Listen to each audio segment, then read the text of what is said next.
언제 지쳤습니까? 여러분들은 언제 살면서 탈진을 경험하신 적이 있으십니까? 또 아마 여러분들 가운데선 더러는 지금 탈진해서 쓰러져서 이렇게 일어나서 걸어갈 힘이 없다고 느끼시는 분들이 분명히 있으실 겁니다. 제가 설교를 준비하면서 생각을 해보니까 두 가지 종류의 탈진이 있구나라는 생각이 들었습니다. 이건 그냥 제가 제 마음대로 이름을 붙인 건데요. 첫 번째로는 절대적인 탈진이 있는 것 같아요. 무슨 말이냐면은 그냥 진짜 너무 힘들어서 걸을 수 없는 거죠. 그냥 쓰러지는 겁니다. 뭐 업무가 너무 많다라든지 태스크가 너무 많다라든지 아니면은 막 내가 신경 쓸 때가 너무 많아요. 그래서 과부하에 걸리는 거죠. 그래서 내가 도저히 더 이상은 못하겠다. 그래서 그 자리에서 널브러지는 탈진이 있는 것 같습니다.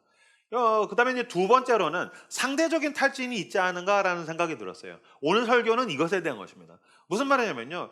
내가 이것 때문에 이렇게까지 쓰러질 일은 아닌데 어떤 무언가를 보거나 어떤 사람을 보았을 때에 이렇게 맥이 팍 풀리는 거죠. 이렇게 기운이 빠지는 겁니다. 그래서 쓰러지는 상대적인 탈진이 있지 않은가라는 생각이 들었습니다.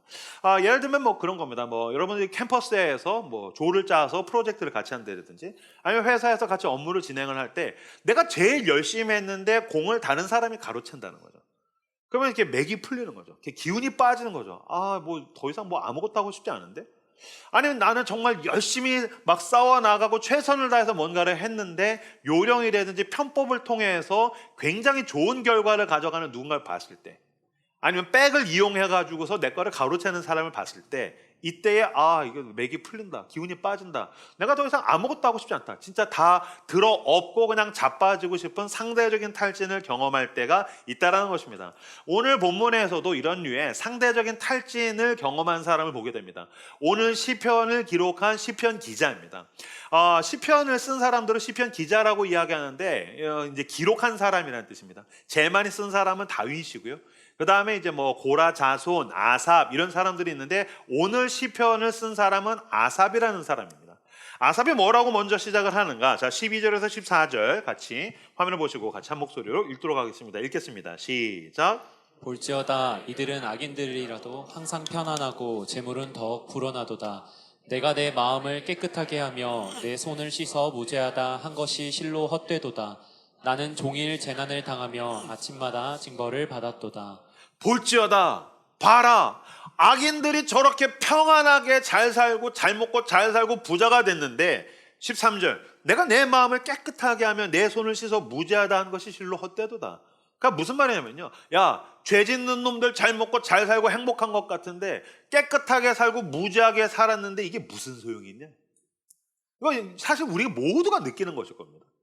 열심히 교회 다니고 그래도 좀 성경도 읽으려고 하고 좀 성경 말씀대로 살려고 했는데 밖에서 죄 짓고 막 이런 놈들 잘 먹고 잘 사는 것 같은데 나한테는 뭐가 일이 잘 안 풀리는 거죠.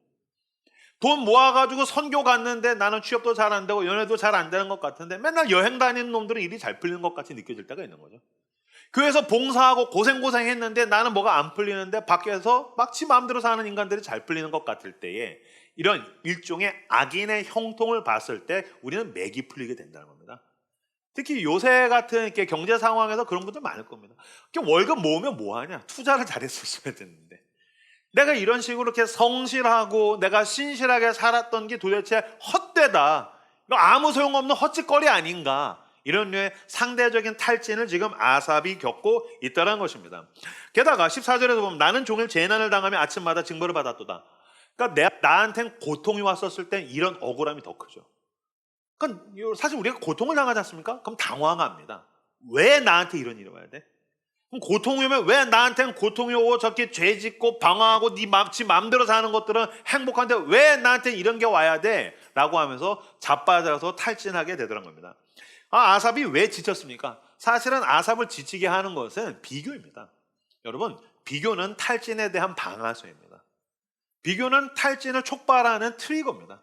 그러니까 이건 땡기자마자 탈진할 수밖에 없다는 겁니다. 나는 깨끗하고 나는 무죄한데 저 사람은 부자고 저 사람은 잘 먹고 저 사람은 잘 지내고 비교했더니 탈진하게 되더라는 것입니다. 여러분 그럴 때 있지 않습니까? 왜 혼자서 그냥 내 길 갈 때는 그냥 묵묵하게 가는 게 됐는데 주변을 보는 거죠. 그러니 빨리 가요. 주변을 보는 거죠. 쉽게 가요. 주변을 보는 거죠. 높이 가요. 그러면 탈진하게 되는 겁니다. 내가 뭐 하러 가냐? 그냥 주저앉자. 그냥 널브러지자. 그래서 여러분, 비교는 탈진에 대한 방아쇠라는 것입니다. 이것이 바로 비교가 가지고 있는 부작용입니다. 여러분, 비교는 내가 가진 것의 양을 바꿀 수는 없습니다. 그런데 내가 가지고 있는 것에 대한 의미를 바꿉니다. 다시 강조하겠습니다. 내가 가지고 있는 어떤 일정 양이 있지 않습니까? 비교한다고 그게 더 많아지거나 그게 줄어들지는 않습니다. 근데 비교하면 그게 퇴색합니다. 대부분 변색되고 난 아무 의미 없는 짓을 하는 것 같아 라고 느끼게 되더라는 것입니다. 그러면서 사실은 아삽이 탈진한 이유는 상대적 박탈감이라고 제일 쉽게 표현할 수 있을 겁니다. 그러니까 상대적 박탈감이 뭐냐면요, 나는 하나님 뜻대로 아무리 열심히 살려고 해도 안 돼. 근데 하나님 안 믿어도 그냥 잘 먹고 잘 사는 놈들은 그냥 잘 사는 것 같아. 근데 이 아삽이 가지고 있는 상대적 박탈감을 잘 찬찬히 그 심리를 뜯어보면요, 무슨 말이냐면요, 아삽은 돈의 많음 또는 어떤 좋은 성취, 이게 원래 자기한테 왔었어야 된다고 생각하는 거잖아요. 왜? 나는 성실하니까, 나는 죄 안 지으니까, 나는 깨끗하니까, 그러니까 나는 좋은 원인을 가지고 있으니까 난 좋은 결과가 와야 되는데 왜 난 안 좋은 결과가 왔는데 저놈은 좋은 결과를 가지고 있어? 좋은 결과에 대한 원인이 나에게 있다라고 생각하는 거죠. 이것을 신학적으로 율법주의라고 이야기합니다. 그러니까 율법주의는 바리새인들만 말하는 게 아닙니다. 난 좋은 결과를 얻을 만한 자격이 있어. 여러분, 은혜는 무슨 뜻입니까? 좋은 것에 대한 원인이 나에게 없다는 겁니다. 그래서 여러분, 율법주의자들은 은혜를 모릅니다. 그래서 율법주의자들은 상대적 박탈감을 가지고 있습니다. 그래서 이 아삽이 지금 악인의 형통에 대해서 막 불평하고, 이게 뭡니까? 왜 쟤네들은 잘 먹고 잘 살고 편안한데 나만 힘듭니까? 바꿔서 말하면 뭐죠? 원래 저 자리는 내 자리야. 근데 만약에 여러분, 아삽이 그 자리에 가지 않습니까? 그러면 사람들을 향해서 뭐라고 했을까요? 야, 니네가 가난하고 불행한 건 니네가 성실하지 않아서 그래. 니네가 깨끗하지 않아서 그래. 그래서 니네가 가난하고 찌질하고 모자란 거야. 그렇게 자기가 남들한테 우쭐대면서 힐난하고 싶었는데 그 무시를 당하는 자리에 내가 있으니까 못 견디는 겁니다. 무슨 말인지 아시겠습니까? 그러면서 여러분, 율법주의자는 은혜를 모릅니다. 나에게 주어진 것이 내 것이 아니고 은혜로 주어졌다는 걸 모릅니다. 마찬가지입니다. 여러분들 가운데서 혹시 비교하면서 상대적 박탈감을 가지고서 여러분들도 억울해하고 있다면 똑같습니다. 무슨 말이냐면요, 내가 공부를 열심히 해서 좋은 대학에 왔다고 생각하는 겁니다. 내가 건강관리 잘해서 내가 건강하다고 생각하는 겁니다. 내가 열심히 준비해서 취업이 됐다라고 생각하는 겁니다. 아닙니다. 여러분, 그 결과들, 지나온 날들 가운데 좋은 게 있었다면 은혜입니다. 또한 내가 살아가는 날들 가운데 나는 최선을 다하겠지만 최선을 다하면 그게 얻어집니까? 그렇지 않습니다. 잠언 16장 9절 말씀 같이 화면을 보시고 읽도록 하겠습니다. 읽겠습니다. 시작. 사람이 마음으로 자기의 길을 계획할지라도 그의 걸음을 인도하시는 이는 여호와시니라. 아멘. 사람이 마음으로 자기의 길을 계획할지라도 걸음을 인도하시는 이는 여호와시니라. 열심히 노력하면 좋은 결과 오는 거 아닙니까? 순진하거나 너무 어린 겁니다. 열심히 해도 이상한 일이 오고, 고통은 대부분 옆구리를 치고 들어오는 상수가 아니라 변수로 오다라는 겁니다. 그런 면에서는 나는 좋은 것에 대한 원인이 있는데 왜 결과가 안 나? 율법주의적인 사고방식을 가지고 있으니까 아삽이 상대적 박탈감에 의해서 탈진하게 되더란 겁니다. 아삽은 악인의 형통 앞에서 자기가 깨끗하게 산 것, 무죄하게 산 것, 성실하게 산 것이 헛되다고 느꼈습니다. 근데 오늘 본문은 그게 헛된 것이 아니라 형통하는 악인이야말로 진짜 헛되다라고 이야기하고 있습니다. 16절에서 19절 같이 화면을 보시고 읽도록 하겠습니다. 읽겠습니다. 시작. 내가 어쩌면 이를 알까 하여 생각한즉 그것이 내게 심한 고통이 되었더니 하나님의 성소에 들어갈 때야 그들의 종말을 내가 깨달았나이다. 주께서 참으로 그들을 미끄러운 곳에 두시며 파멸에 던지시니 그들이 어찌하여 그리 갑자기 황폐하였는가 놀랄 정도로 그들은 전멸하였나이다. 아멘. 내가 어쩌면 이를 알까 하여 생각한즉, 왜 악인은 형통한 거지? 왜 나는 열심히 살고 성실하게 살고 착하게 살고 죄 안 지려고 하는데 왜 난 안 풀리는 거지? 생각했더니 그것이 내게 심한 고통이 됐다는 거예요. 답이 나지 않으니까. 근데 어떻게 합니까? 내가 하나님의 성소에 들어갔대요. 이건 예배를 의미합니다. 그제서야 비로소 그들의 종말을 깨달았나이다. 이 종말은 뭐냐면요, 여러분, 악인의 형통함에 대해서 못 견디는 건 시간적 차원에서 지금만 보기 때문입니다. 저 악인이 잘 풀리는 지금, 고통에 멱살 잡혀 있는 지금, 그러니까 못 견디고 탈진하는 겁니다.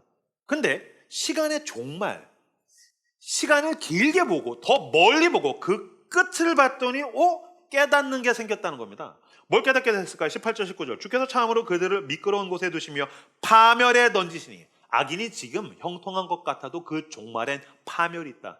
멸망했다. 하나님은 반드시 평가하시고 하나님은 반드시 판단하시고 하나님은 반드시 심판하신다. 아, 지금 잘 풀려도 악인들은 결말이 안 좋구나. 그들이 어찌하여 그리 갑자기 황폐되었는가 놀랄 정도로 그들은 전멸한나이다. 그 끝이 종말이라는 걸 알게 되었다는 겁니다. 그럼 여러분 이제부터 누가 헛됩니까? 이 헛됨의 역전이 일어납니다. 내가 착하게 사는 나의 오늘이 헛되지 않습니다. 잘 풀리는 악인들이 헛되더라는 겁니다. 제가 한 가지 우화를 만들었습니다. 제가 만든 이야기예요. 예를 들어 드릴게요. 자, 바닷가에서 파도가 막 찰랑찰랑 하고 있는데 그 앞에서 소년, 남자아이 두 아이가 이렇게 모래장난을 하고 있다고 한번 생각을 해보세요. 그래서 한 명이 이렇게 모래장난하는데 뭐 두꺼비 집 정도 만들었어요. 도톰하게 해서. 열심히 몇 시간을 했는데도 도톰한 거밖에 못 만들었어요. 열심히 하다가 왜 이렇게 안 되지? 나 왜 이렇게 안 좋지? 이게 왜 안 풀리지?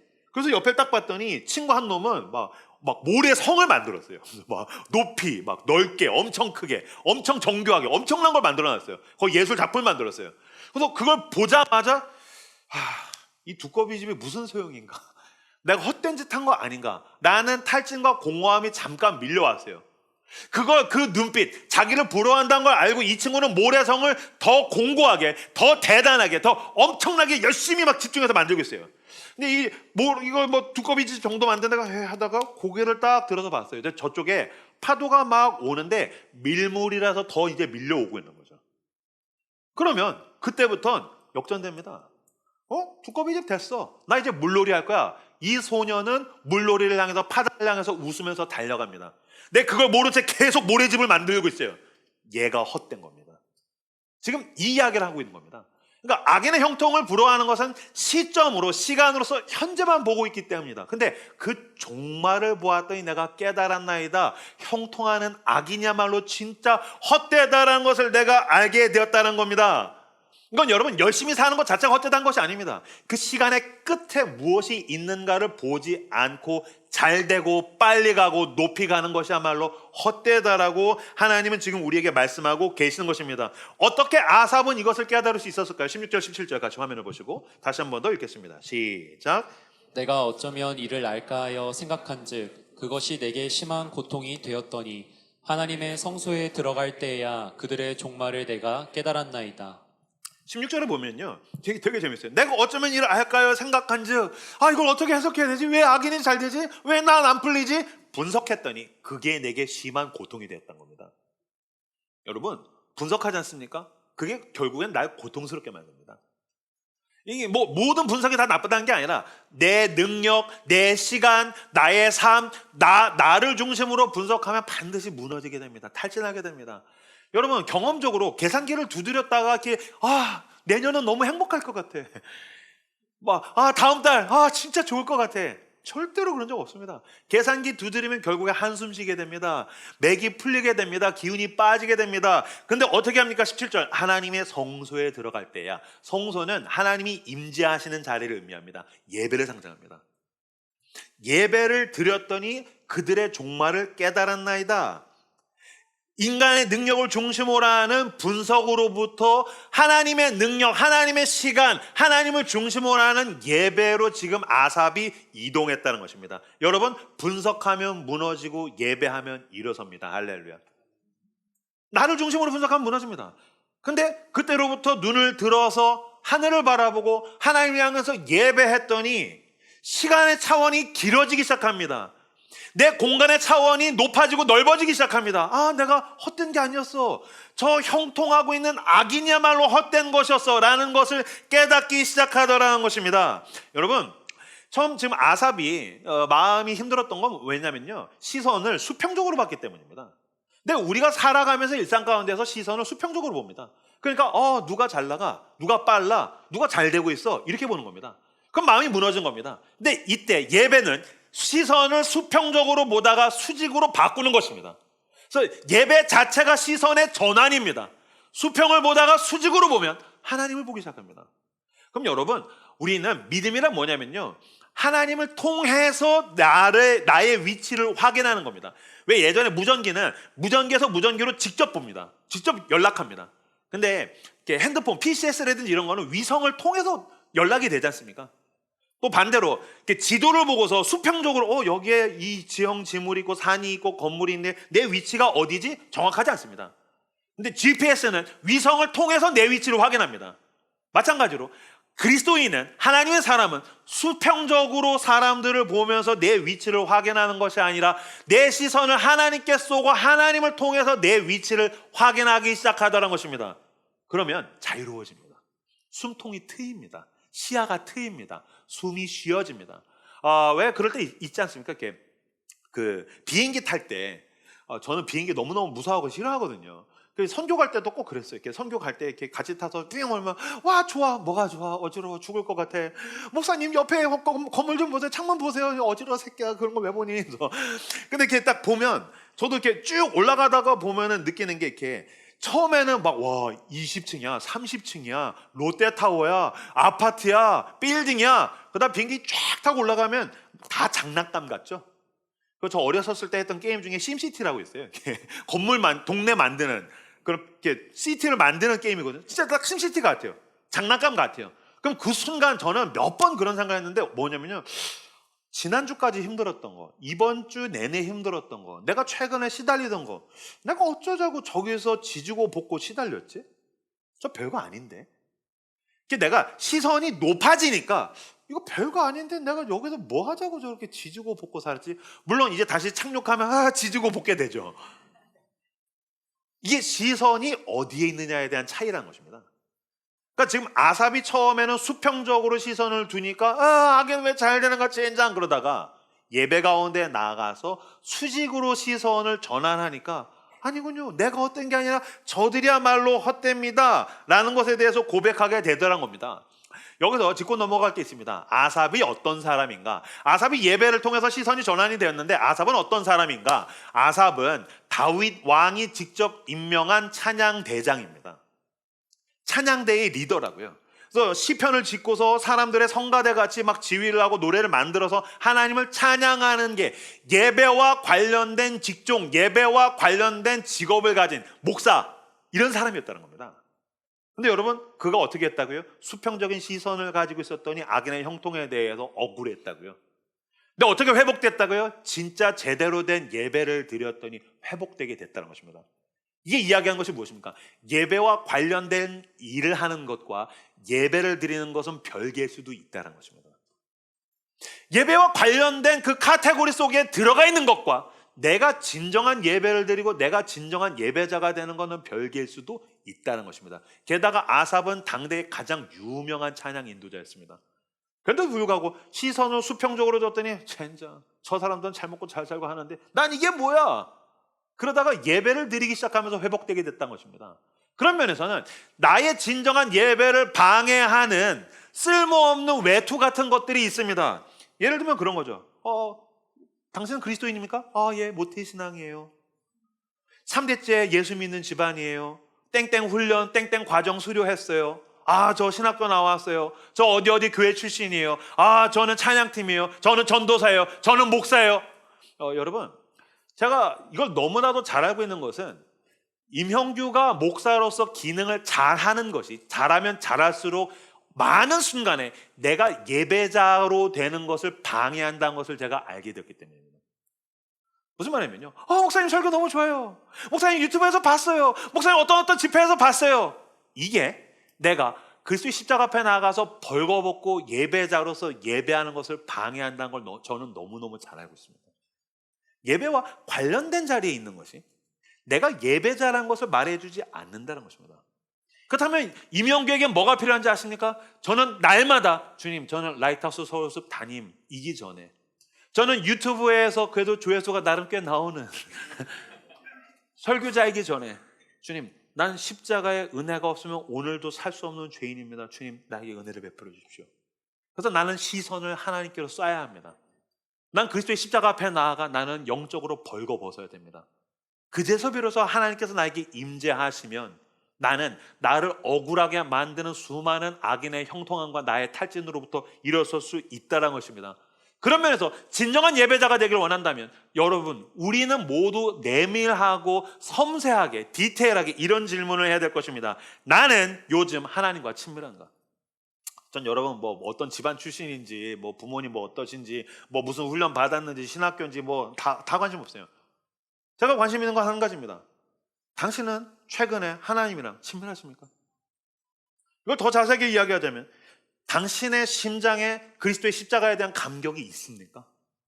처음 예수를 만났을 때 그 두근거리던 거 말고, 옛날 얘기하지 말고 지금 최근에 십자가 앞에 나갔을 때 주님, 나는 오늘도 회개하려고 나아가면, 나는 오늘도 성경을 펴면, 나는 오늘도 기도할 자리에 나아가면 내 더러움과 이 역겨움을 견딜 수가 없는데 지금 어떻게 나 같은 죄인을 위해서 그 아들을 주실 수 있습니까?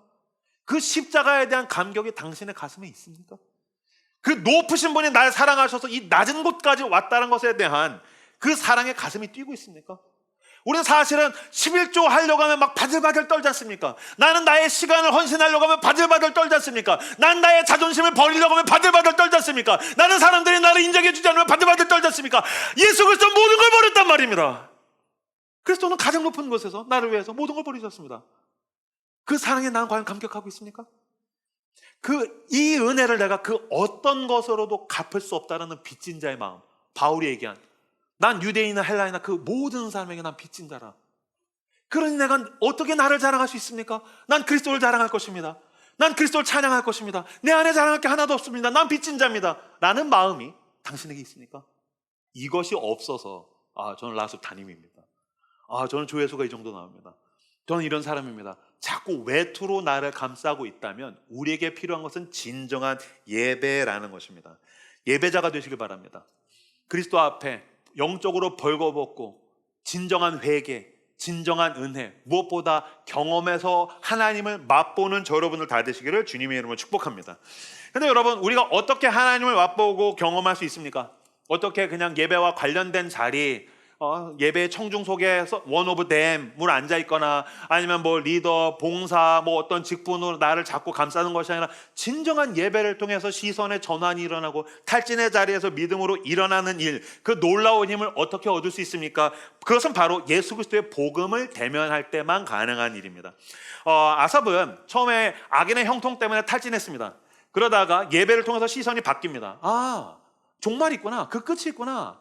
내가 의롭게 하나님과 함께 동행하면 나에게 가장 좋은 게 주어지고, 악인이 지금 형통한 것 같아도 악인의 종말에는 파멸이 있구나 라는 것을 깨닫고 예배를 통해서 탈진의 자리에서 일어납니다. 마찬가지로 우리도 탈진했다가 예배의 능력으로 일어나고 나의 끝에는 하나님께서 예배하신 영광스러운 가장 좋은 결과가 있다는 것을 우리도 믿고 하나님을 찬양할 수 있습니다. 이것은 그리스도 예수 안에 있는 그 복음의 능력으로 우리에게 주어진 것입니다. 무슨 말이냐면요, 아삽이 악인의 형통을 보면서 탈진해서 쓰러집니다. 아삽은 악인의 형통을 향해서 투덜투덜대면서 그 마음이 무너졌지만 예수 그리스도 하나님의 아들은 사람들, 악인들로부터 채찍을 맞아서 쓰러졌습니다. 그리고 그 남루해진 피 범벅이 된 육신은 십자가에서 초라하게 대롱대롱 매달렸습니다. 여러분, 저도 겪어봤습니다. 악인의 형통을 볼 때 내가 버림받는 것 같은 느낌이 있습니다. 왜 하나님 나 안 도와주지? 왜 저 인간들 막 잘 먹고 잘 사는데 왜 하나님 나 안 도와주지? 그때 버림받은 것 같은 느낌을 받을 때가 있습니다. 느낌으로서 버림받은 것 같지만 우리를 그 놀라운 영광으로 초대하기 위해서 하나님의 아들은 십자가에서 진짜 버림받으셨습니다. 그래서 그는 초라하고 비참하게 죽어가시면서 나의 하나님 어찌하여 나를 버리셨나이까? 그리고 그는 십자가에서 죽으셨습니다. 그래서 죽어서 끝났습니까? 그렇다면 우리가 예배할 필요가 없습니다. 예수 그리스도는 죄와 사망의 권세를 이기시고 부활하셨습니다. 그래서 여러분, 악인이 형통한 것 같죠? 그렇지 않습니다. 죄와 사망의 권세를 이기시고 승리하신 예수 그리스도 안에 있는 나와 당신이 형통한 줄로 믿습니다. 여러분, 악인이 승리하는 것 같죠? 그렇지 않습니다. 그들의 종말에는 파멸, 찾아볼 수 없는 전멸이 있을 것입니다. 그러나 예수 그리스도 안에 있는 우리에게 진정한 승리가 있는 줄로 믿습니다. 할렐루야. 22절에서 25절 말씀 같이 화면을 보시고 읽도록 하겠습니다. 읽겠습니다. 시작. 내가 이같이 우매에 무지함으로 주 앞에 짐승이 오나 내가 항상 주와 함께하니 주께서 내 오른손을 붙드셨나이다. 주의 교훈으로 나를 인도하시고 후에는 영광으로 나를 영접하시리니 하늘에서는 주 외에 누가 내게 있으리요 땅에서는 주 밖에 내가 사모할 리 없나이다. 아멘. 내가 우매무지함으로 주 앞에 짐승이 오나. 얼마나 지금 자리가 바뀌었습니까? 처음에는 어떻게 악인이 저렇게 잘 됩니까? 뭐 하시는 겁니까? 그러다가 진정으로 가장 높은 분, 가장 큰 분 앞에서 예배를 드렸더니 나는 짐승입니다. 난 우매무지합니다. 예배라는 게 참 놀랍습니다. 예배에는 여러분 경외함이 있습니다. 경외감이 있습니다. 경외란 뭐냐면 예배를 진정으로 제대로 드리고 하나님을 경험하는 순간, 하나님의 현존하심을 느끼자마자 하나님이 얼마나 크신가, 동시에 그 하나님 앞에서 나는 얼마나 작은가, 하나님은 얼마나 두려웠고 강하신 분이신가, 근데 그분은 이 땅에 오실 만큼 그분은 얼마나 나를 사랑하시는가, 그 하나님을 내가 맞닥뜨리고 났더니 나는 짐승이군요. 내가 아무것도 몰랐군요. 맞습니다. 악인의 형통한 별것 아닙니다. 반짝했다가 꺼지게 될 것입니다. 저것들은 헛된 것입니다. 내가 항상 주와 함께하니 주께서 내 오른손을 붙드셨나이다. 죄의 교훈으로 나를 인도하시고 후에는 영광으로 나를 영접하시리니 하늘에서는 주 외에 누가 내게 있으리요 땅에서는 주밖에 내가 사모할이 없나이다. 무슨 뜻입니까? 처음에는 악인의 형통함, 악인의 손에 있는 그걸 봤습니다. 아, 저 사람 돈 많이 벌었어. 아, 저 사람 잘 됐어. 야, 저 사람 부럽겠다. 근데 왜 나한테는 없지? 그 손에 있는 걸 봤습니다. 그러다가 그 불평을 하면서 왜 하나님 나한테 이런 거 없습니까? 그러다가 점점 뭘 보기 시작하냐면요, 하나님께 주목하기 시작합니다. 만약에 저희 두 딸이 제가 용돈을 나눠줬는데 왜 언니한테 1,000원 더 줬어? 아빠는 부당해. 악인의 형통함. 그래서 나 엘리하이 안 할 거야 막 하면서 나 숙제 안 할 거야 하면서 막 들어누워서 난 탈진했어. 나는 이제 지쳤어요. 막 하면서 쓰러져요. 또는 왜 동생한테 500원 더 줬어요? 왜 1,000원 더 줬어요? 아빠는 부당해요. 막 그래요. 그래서 막상 제가 그러다가 일로 와봐 은유라, 루원아 일로 와봐. 언니 더 많이 준 거 아니야? 동생 더 많이 준 거 아니야? 이래 여차 저차 해서 결국 이렇게 될 거야. 그리고 아빠 주머니에 5만 원 있어. 그럼 얘는 그때부터 누굴 보기 시작할 거야? 아빠의 주머니에 있는 5만 원을 보기 시작할 겁니다. 그러다가 점점점 그치, 아빠는 5만 원도 줄 수 있고 500만 원 너무 세군요. 결국엔 나에게 필요한 모든 거를 주고 공급할 수 있는 분은 아빠야. 우리 집의 주인은 아빠야. 사실은 엄마입니다. 근데 아빠야. 지금 아삽이 거기까지 가게 된 겁니다. 하나님이 내 인생의 주관자야. 그가 나와 함께 하시고 그가 내 오른손을 붙드시고 그가 결국에는 악인들이 그 종말의 파멸과 전멸을 경험하게 될 때에 나를 영광으로 영접하시리니 주님, 하늘에서는 주 외에 누가 내게 있으리요 땅 외에는 주밖에 내가 사모하리가 없습니다. 난 더 이상 불평하지 않을 것입니다. 주님이 나를 결국에 가장 좋은 곳으로 인도하실 줄로 믿습니다. 그 시선이 길어지고 영원과 영광을 보게 되더라는 것입니다. 할렐루야. 이렇게 믿음의 눈을 뜨고 지금 보면서 불평하는 것이 아니라 영원의 시간을 보고 그 높이로는 영광을 보고 하나님을 사모하는 여러분들 되시기를 주님의 이름으로 축복합니다.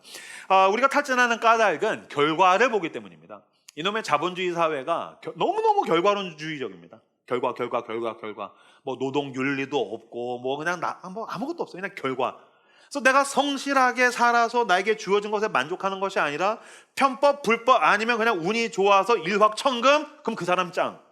아니요, 여러분. 그거 만약에 성실함이 없고 합법적이지 않다면 그렇게 얻어지는 불법적인 결과는 천박한 것입니다. 그건 천박한 것입니다. 하나님은 결과로 우리를 평가하지 않으신다는 것을 알아야 합니다.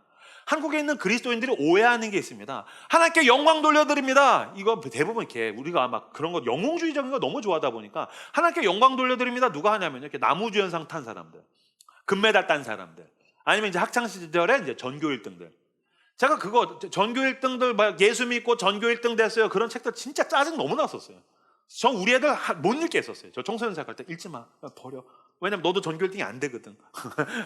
넌 전교 1등이 안 돼. 왜냐면 저 청소년 생활할 때 많이 봤어요. 예수 안 믿던 애가 진짜 방황하던 애가 회심했어요.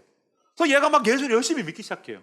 그 공부 전혀 하던 애가 막 반에서 30등 했는데 공부는 막 열심히 성실하게 하기 시작해요. 그래서 저도 처음에는 기대했어요. 와, 예수 안 믿던 애가 예수 믿고 막 죄 끊고 공부하니까 잘하겠구나.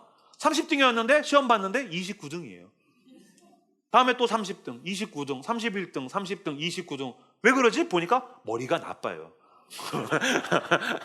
하나님 공부에 은사를 안 줬어요. 하나님 다른 곳으로 쓰시는 거죠. 모든 사람에게 모든 다양한 재주가 있는 겁니다. 모든 사람 다 다른 겁니다. 근데 그 전교 1등이 하나님께 영광 돌리려면 전교 2등부터 꼴찌까지 뭐 다 지옥행이에요? 그렇지 않습니다. 하나님께서 영광 받으시는 것이 무엇인지 말씀드리겠습니다. 여러분, 하나님께 우리가 우리의 인생의 수명을 다 살고 우리의 사명과 소명을 다 감당하고 죽었을 때 우리에게 예수 그리스도께서 우리의 심판자 되시고 내 삶을 판단하시는 분이 대단하다. 너 어떻게 그런 결과를 얻으니? 대단하다. 너 엄청난 일을 해냈구나. 라고 하지 않으십니다. 착하고 충성된 종아입니다. 착하고 충성된 종아. 충성은 과정에 대한 것입니다. 무슨 말인지 아시겠습니까? 그럼 내가 충성으로 착하게 신실하게 내가 깨끗하게 무죄함으로 하루 살았어요. 근데 결과가 없어요. 하나님은 그것을 기뻐하신다는 것입니다. 그래서 사람들은 나에게 야유하고 내 가치 판단하고 평가할지라도 난 그들에게 귀 기울이지 않을 것입니다. 니들이 뭔데 나를 판단해? 나를 판단하고 평가하고 심판할 수 있는 건 오직 온 우주 가운데 가장 높으신 하나님이야. 그 하나님께서 나와 함께 동행하시며 잘하고 있다. 착하고 충성된 종아. 예, 주님, 나는 더 착해지기 원하고 난 과정에 충성하기를 원합니다. 그때 하나님께서 우리를 통해서 영광을 받으시더란 겁니다. 여러분, 이명규 목사가 그래도 제 나이대에서 또 뭐 유튜브, 인스타그램 이런 데서 이제 이름이 좀 났어요. 보니까 솔직하게 그냥 얘기하면 4년 전부터 좀 잘 풀렸어요. 목사로서 목회가 좀 잘 풀렸어요. 4년 전부터. 그러면 저는 4년 전부터 열심히 했냐? 아니요. 저는 24살에 회심하고 그때부터 눈이 돌아가서 그때부터 미친 듯이 열심히 했어요. 그럼 바꿔 말하면요, 한 15년 넘게는 진짜 너무 일이 더럽게 안 풀리는 거예요. 그때 사실은 몇 순간은 되게 심각하게 되게 막 짜증도 나고 열등감도 있고. 왜냐면 나 진짜 늘 열정적이거든요. 근데 보면 막 어떤 목사님 막 갑자기 유명해지는데 제가 봤는데 뭐 저거 그냥 겉멋 부리는 것 같고 그냥 인스타에서나 뭐 깔짝 사진 잘 찍는 것 같고 그냥 뭐 그러니까 내 얘기 비슷하네요. 수영기로 2대8 하고 그냥 막 소리 지르고 막 화내고 설교할 때 뭐 저거 별것도 아닌 것 같은데 왜 근데 왜 나 안 되지? 왜 나 안 되지? 나 그때도 늘 열심히 했다니까? 근데 안 됐다니까? 그러다가 4년 전부터 잘 됐어요. 그러면 하나님이 나를 통해서 4년 전부터만 영광을 받으시겠네요? 아닙니다. 전 믿습니다. 그때 15년 전에 아무도 몰라줄 때 무대 아래에서 충성하던 이명규를 하나님이 기뻐하십니다. 그때 캠프 단체에서 애들이랑 라면 먹으면서 그거 세팅하던 충성스러운 이명규를 하나님이 너무너무 기뻐하시고 영광 받으셨다는 걸 전 믿습니다. 오히려 사람에게 이렇게까지 박수를 받으면 내가 하나님 앞에서 칭찬받을 일이 없어지는 거 아닌가? 그렇죠? 오른손이 한 일을 왼손이 모르게 하라고 하셨는데, 그런 면에서 하나님은 우리의 과정을 보시는 분이시라는 것입니다. 그래서 제가 잘 되고 보니까 알겠습니다. 잘 되고 안 되고는 내 손에 달린 일이 아닙니다. 그렇기 때문에 저는 잘 되는 것과 안 되는 것으로부터 조금 더 초연해졌습니다. 나는 내 인생의 주관자 되시는 하나님을 욕망합니다. 같이 25절에서 28절 말씀을 화면을 보시고 읽겠습니다. 시작. 하늘에서는 주 외에 누가 내게 있으리요 땅에서는 주 밖에 내가 사모할 리 없나이다. 내 육체와 마음은 쇠약하나 하나님은 내 마음의 반석이시요 영원한 분기시시라. 무릇 주를 멀리하는 자는 망하리니 음녀같이 주를 떠난 자를 주께서 다 멸하셨나이다. 하나님께 가까이 함이 내게 복이라. 내가 주 여호와를 나의 피난처로 삼아 주의 모든 행적을 전파하리이다. 처음에는 사람을 보고 시선을 수평으로 두어서 상대적 박탈감을 가지고서 탈진했던 아삽이 살아있는 예배, 진정성 있는 예배를 통해서 하나님을 경험하고 회복됩니다. 그 하나님의 높이와 깊이와 너비를 경험하게 됩니다. 그리고 그의 시선은 결국에 가장 큰 것을 향합니다. 가장 소중한 것을 욕망합니다. 무엇입니까? 하나님께 가까이 함이 내게 복이라. 하나님, 악인의 형통함, 그들의 성과, 소유, 성취 아닙니다. 하나님은 내 마음의 반석이시오 영원한 분기시라. 하나님이 내 겁니다. 하나님께 가까이 함이 내게 복입니다. 나는 가장 좋은 것을 욕심내겠습니다. 하나님입니다. 당신이 내 인생의 주관자이십니다. 주님, 나는 그 어떤 것에도 당신을 빼앗기지 않겠습니다. 하나님 내 것이 되어 주십시오. 난 하나님을 욕망합니다. 로 이 시편이 끝나게 되더라는 것입니다. 여러분, 살아있는 예배를 드리지 않습니까? 그러면 예배자의 가슴에 성령이 임합니다. 여러분 이 시간 예배를 드리는 가운데 여러분들 가운데 누군가는 믿을 수도 있고 믿지 않을 수도 있고 또한 느낄 수도 있고 느끼지 못할 수도 있지만 여러분 믿으십시오. 하나님의 거룩하신 성령께서 당신과 함께 하십니다. 할렐루야. 그래가 그 성령 안에서 시선을 수평으로부터 수직으로 두고 하나님 내가 당신께 더 가까이 가기 원합니다. 더 가까이 가기 원합니다. 라고 내가 예배하는 가운데 성령의 불이 임합니다. 성령의 불이 여기서 활활 타오르다가 보면은 내 속에 있는 불순물들을 태우기 시작합니다. 잡다한 것을 태우기 시작합니다. 내 속에 잊지 말아야 될 것을 다 태워서 쓸모없는 것은 재같이 다 흩뿌려지고 가장 귀한 것만 남습니다. 무엇입니까? 하나님입니다. 하나님만 남는 겁니다. 주를 가까이 함이 내게 복이라.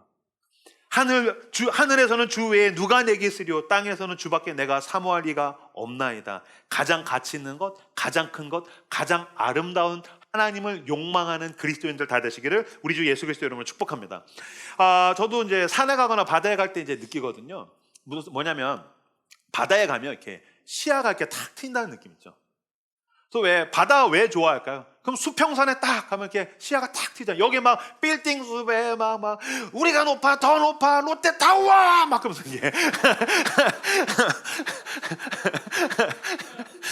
막 답답해 그러다가 이렇게 바다에 가면 이렇게 탁 시야가 트이잖아요. 그러면 좀 살겠다 시원하다라는 느낌 있잖아요. 또 동시에 산 꼭대기 가면 뭔가 내가 이렇게 신선이 된 것 같은 초월하는 느낌. 내가 왜 저기서 오밀조밀 막 지지고 볶고 저러고 살았지? 가면은 내가 거기서 좀 힐링이 되는 느낌이 있지 않습니까? 게다가 제가 살면서 어떤 문제가 있었을 때 내 문제와 어려움에 대해서 공감해 주는 사람을 만나면 좀 숨통이 튄다는 느낌. 그래도 이 사람이 내 마음 아는구나. 그래 나만 겪는 일이 아니구나. 게다가 나를 결정적으로 도와줄 수 있는 사람을 만났을 때 살았다. 진짜 이제 살았다 라는 마음을 가질 때가 있습니다. 마찬가지입니다. 여러분 바다에 가면 시야가 트이지 않습니까? 그 바다를 만드신 하나님이 나와 함께 하십니다. 산에 가면 힐링이 되지 않습니까? 그 숲에 가면 힐링이 되지 않습니까? 그 산보다 크신 하나님이 나의 반석이요 나의 영원한 분깃대십니다. 내가 고통 가운데 내 아픔을 알고 있는 사람 저도 그 마음 알아요. 진짜 그 너무 힘들었죠. 그쵸? 여러분 내 모든 고통과 아픔을 예수 그리스도께서 다 당하셔서 그가 당신의 아픔을 아십니다. 그 그리스도와 함께 할 때 우리는 숨통이 트이게 됩니다. 마음이 놓이게 됩니다. 그리고 결정적으로 내가 내 문제를 해결할 수 없을 때 예수 그리스도가 나의 길이 되시고 진리가 되시고 생명이 되십니다. 할렐루야. 그러므로 내가 무엇을 욕심내겠습니까? 하나님 내가 주께로 더 가까이 함이 내게 복입니다. 바다보다 넓으신 하나님, 산보다 높으신 하나님, 모든 것의 길이요 진리요 생명 되신 하나님 나와 함께 하소서. 그 하나님을 붙들고 믿음으로 일어나 씩씩하게 걸어가는 저 여러분들 다 되시기를 우리 주 예수 그리스도 이름으로 축복합니다.